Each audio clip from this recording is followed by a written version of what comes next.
on the surface, it certainly seems like a no-no, carrying a badge, a gun, and in full uniform before officially being on the job. State investigators now trying to determine if this Precinct 2 captain responded to calls before he was legally able to. It's one of several personnel questions within that constable's office. The night team's Dylan Collier uncovers them in tonight's Defenders investigation.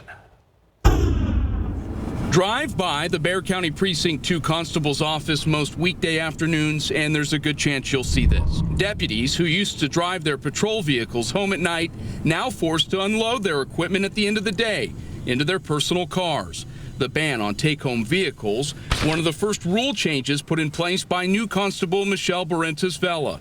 Within days of her taking office, the defenders started getting calls. As we quickly learned, the take-home rule does not apply to everyone. The deputy on the constable's right is Captain Anthony Castillo. County records show he got a take-home vehicle, which is allowed.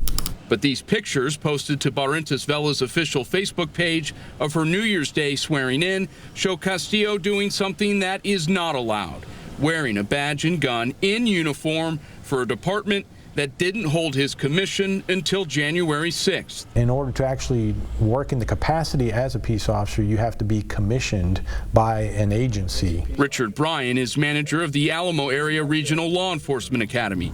Although he couldn't speak specifically about Castillo or Precinct 2, he said the state standards are clear. You can't work as an officer unless an agency holds your commission. If somebody is not being shown to be actively commissioned as a peace officer but they're doing the functions of a police officer, then I could, there's definitely some issue that may come up here. We shared the Facebook pictures with the Texas Commission on Law Enforcement.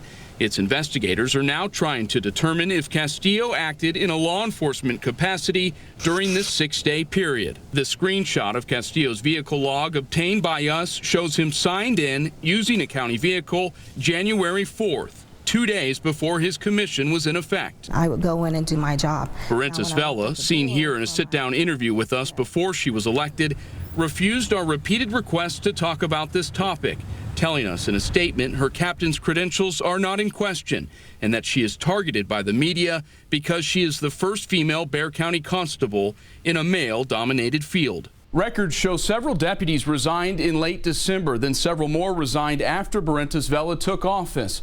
Records also show the administration allowed the credentials of 5 reserve deputies to expire on New Year's Eve. With the Defenders, Dylan Collier, KSAT 12 News.